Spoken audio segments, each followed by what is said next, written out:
So what we have here is Delft Clay, about 5 pounds. Now when working with Delft Clay, it's always good to have some sort of basin or something that allows you to work. And I have this really cool spatula that gives me the ability to chop up the clay and make it fine for casting. I do reuse my clay all the time. As you can see, there's some little burnt bits in here. I just squish them in. The other bits you're going to need are something to put the sand in. I purchased these with the sand. These are aluminum casting tubes. They both fit together, and they have like a little indentation. Let me see if I can get that on film. Like a little indentation where they both have to be aligned. So when you make your pattern and you put your mold, this will sit like that, and then you can pop it off. So first thing we're going to do is we're going to make sure the sand's nice and chopped, and we grab the smaller of the two, which is the bottom piece. That's the one I usually start packing first. So push that in, and just pack. Put in good pressure. Another good thing to have when you're doing this is a nice rubber mallet. You could get a regular hammer, but the regular hammer is going to make big indentation. So we start pounding. I'm not pounding really hard, just get a nice pack in there. Okay. We're going to get back to pounding. The next bit, we take our handy spatula and we just cut the excess. And I do the same on this side. And it's best if you take your rings off too.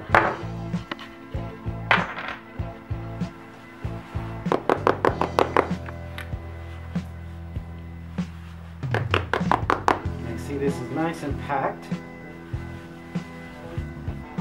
It's smooth. There's no other marks in here. It's nice and smooth. The spatula does a great job to give you that nice smooth. The next bit is we use baby powder. Baby powder is important. It keeps the two pads from sticking. So I just put a thin layer of baby powder.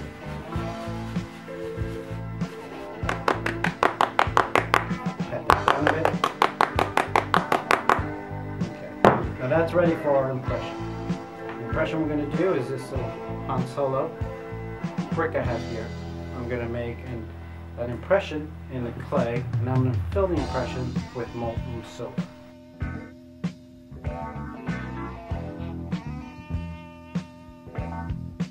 So we're going to make this brick, we're going to make an impression of this little Han Solo brick into the clay. So we clear in the inside, make sure it's nice and clean of any debris. Find a nice spot to do our impression, and we press. And try to make it nice and steady press. You want it nice and tight in there. Now you can see it went, I would say, a quarter into the clay, roughly. I want it to go about halfway, so I'm going to pound it a little. The next thing is the sides. You want to make the sides nice and crisp, so I pack it in all sides. Now generally I pack from the outside in towards the model. This usually gives me the best results. And you want all the sides nice and pushed in. Putting some decent pressure on this. Some people use nails or some sort of flat metal object to do this. I use nails.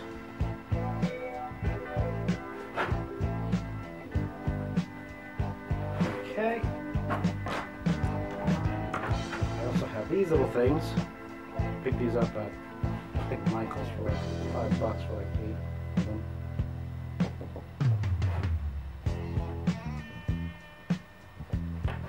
Now once again, this is really to give me nice crisp edges. Okay. So this is what we have. So the next thing I want to do is put another coat of baby powder on it.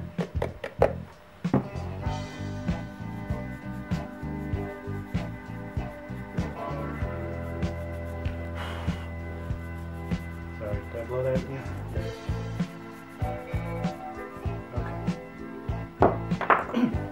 Now the next bit is we want to make vent holes to allow air out of the cavity once the metal comes in.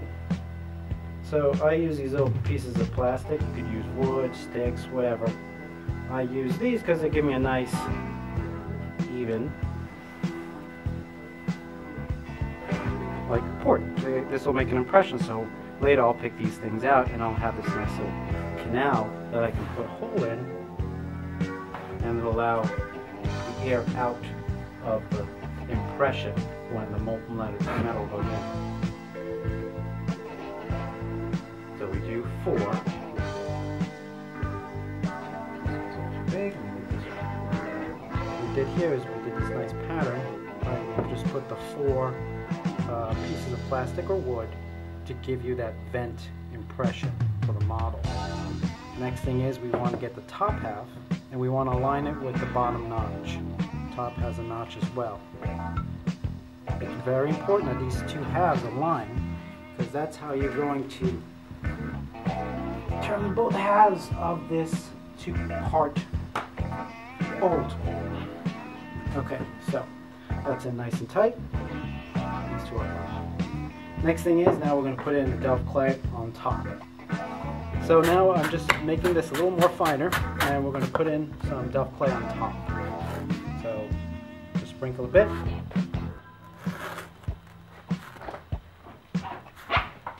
So now it's in here, right? I'm just going to pack it down a little bit with the hammer. And then I'm going to put some more on top. Okay, so push this in, nice and tight. And give it a little light pounding. Give it a heavier pounding in a second. We see our mold still nicely aligned. We take a nice little spatula, we cut the excess. Cut like so. So now we move to the floor to give me a more solid ground to pound. And what I want to do is now I'm going to pound a little harder on this. Don't go crazy. You don't want to put holes with a hammer, you know, but you want to give it enough pressure to give you a nice tight pack. Okay, so now we have our finely packed mold here, right? We cut a bit of the excess again. Usually just like doing this to keep everything nice and neat. Okay. And now, evenly, what you have to do is grab both ends, top and bottom, and you're going to pull away. But you try to do it in one quick move. So you go 1, 2, 3, pull. And this is what you end up with. You have one half and the other half. And I have my vent holes. Now we go into the little fine tuning of the mold. So now we have both halves. Now what I want to do is, investing in a good pair of tweezers is very helpful. We're going to pick out little pieces of plastic that gave me my little canals, right? We'll go back to this. This is the part that the metal is going to come in, the silver or whatever you're going to use. So we're going to be making holes here, but we'll get back to that. I want to go now to the bottom of the mold, right? This is the one that's going to have a pattern of Han Solo on the bottom. So I want to pick this little piece of plastic out.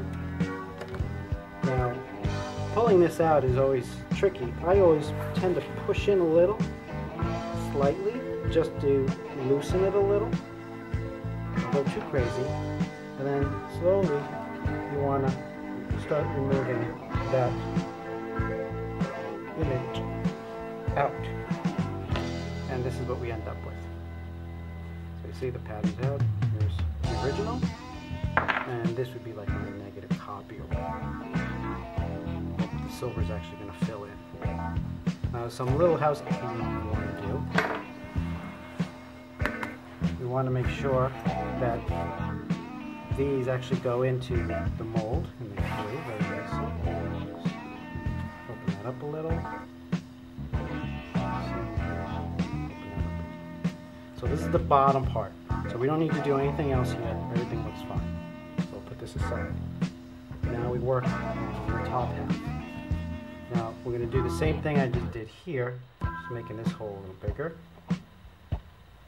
Alright, that's going to be my vent. Same here, we just want to make sure that it goes into the cavity.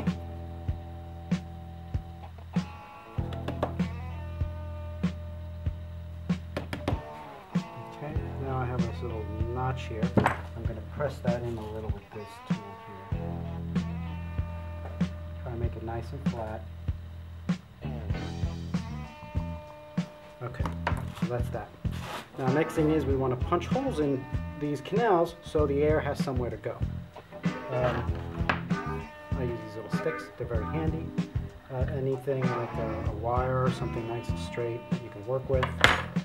These things, any pipe cleaners that are not fuzzy, long toothpicks. These are actually, you can use for kebabs. So this always works pretty good. So we're going to put it at the end of that hole that we started. Push away like this.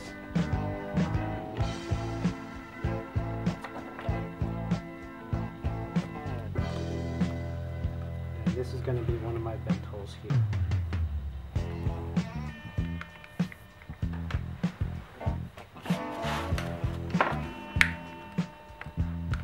And repeat to each one of those canals that we've made.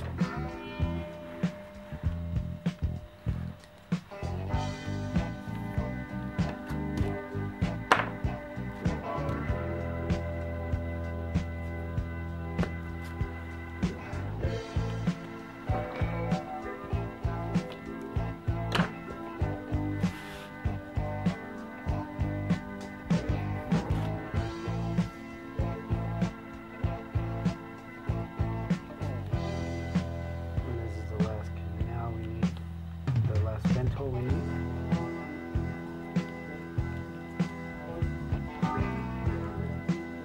Now the next thing we're going to have to do is make the pour hole. And I'm going to do that right here.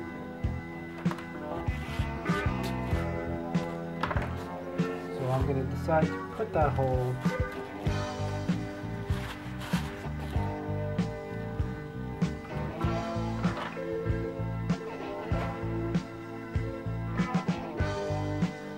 putting it right on the pattern itself. If you have a dual-sided pattern or you want the back also to have some sort of image, you may want to put the hole off to the side and build the bigger canal onto the pattern. So now I'm going to start carving in the pour hole.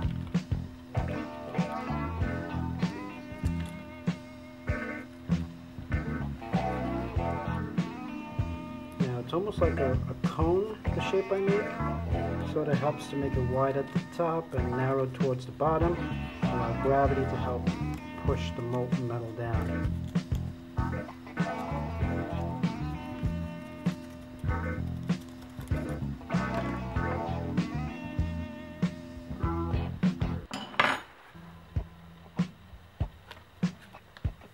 So this is going to be my canal. I'm going to have to redo that hole again. I just pushed some in there by accident.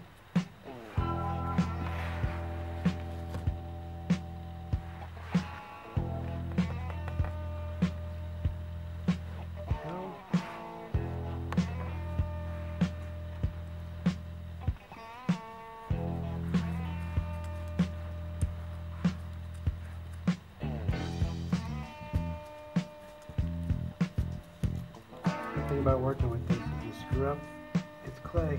You can always fill up the hole again. Nothing lost but time.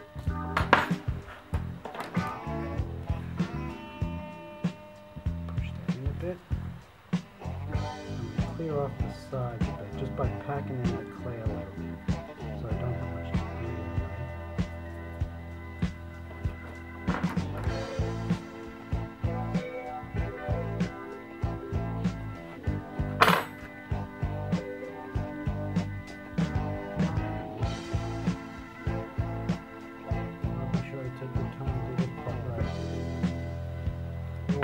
occlusions.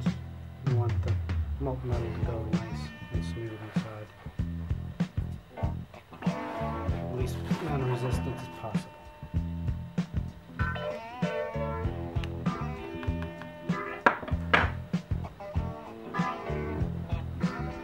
And that's that for this. Now what we have to do is, if you want to leave it like this, you can. If you want to do some carvings or something, I tend to, I've been lately putting in impressions. So I got myself one of these little stamps. It's got a little smiley face on it. And I just press that in on the back end of the clay. And a couple of these, 3, 4.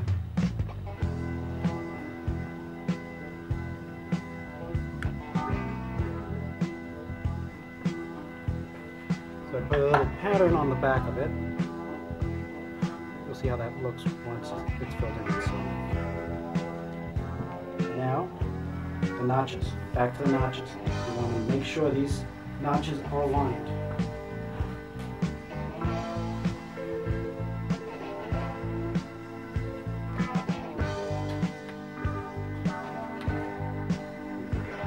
Beautiful. Okay, that's it for this part. Now, all we have to do is melt our silver and pour it into the hole. So the next thing we want to do is, on top of our casts, when we put the metal in, you're going to have a buildup of gas. And we did a good job with the vents, and that should vent out most of the gas. But sometimes you could get a pocket, it could pop this up. Some people put rubber bands, or they put metal clips around it. I get myself a nice brick. I put that right against it, make sure it's on there, and also it serves as a backsplash, backsplash for me, in case, you know, I tap it with a metal or something. So there's very little splashback with a nice brick like this on top. And now we just have to wait for our metal to heat up, and then we do our pour. So our metal's ready. Our temperature is at over 1900, 1906. So it's a good temperature to pour. You go higher, but not too hot. No reason to. As soon as it starts melting, you're good. You're ready to pour. So I use this whole device to pour. So generally what I would do is, well, what I'm going to do is I'm going to shut the power off. I'm going to unplug. And then I'm going to pour our molten metal into our gas. Great.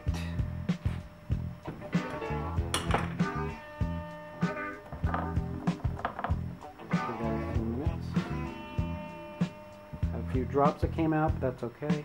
That's why we put 3 ounces more than that. So now I'm just going to take the brick off. It's still smoldering, it's hot, so we're going to quench it in cold water, but I want to get these little suckers off. Do not pick this up with your hands. It is hot. I have this nice little, I don't know what these are called, but you need something to grab it. You could grab it quickly from the sides, but if you had something to grab it, I would just suggest doing that. A nice bucket with water. Cold water is always good. It's a friend. Put that in a couple of seconds. Now this is nice, cool enough for me to touch. I'm going to split. The metal's still hot though. Don't touch the metal. Split. And that's our cast. Looks good, looks good. Let's dip that in.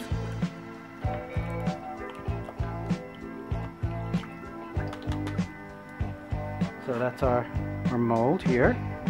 See, it came out pretty good. You could try to reuse this half again, but it never comes out as good, and it's not worth really the time. Just, you know, repound another one if you have to. So, popping this off. Move these little guys out. That's good for the next pour. Popping these out, you gotta be careful, it's still hot. I tend to get like something metal to poke through here. I have a handy spoon here that I use in the shop just to do that. Just pop the clay along the sides, and your now Han Solo ingot should be out. Still, this is hot, so you don't want to grab it with your hands. You have to just wait till it cools a bit. You can get a pair of pliers if you need, just to pick that up. That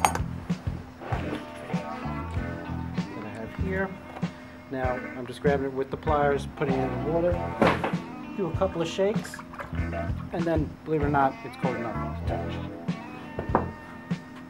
Now, the next thing we just have to do is just cut these little sprues, cut this sprue, and we're done.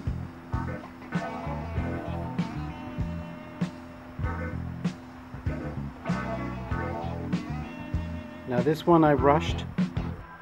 I say that because if I let the metal get hotter, say to about 1980, close to 2000, the back pattern will come out better. But I wanted to get the first video out. But if you let the metal get hotter, you should be able to even get good patterns on the back. But I'm quite happy with how this one came out. Okay, so the last bit is we just want to cut off these sprues. I'm going to do some sanding and polishing as well, but you can just cut these off with a nice set of pliers. It's soft metal because it's fine silver, it's 999, so it's really soft. I could bend these off with my hands actually, but I try to get nice clean cut with the pliers. Gives me a nicer area to work with. And then the last bit is just cutting this bit there. There's our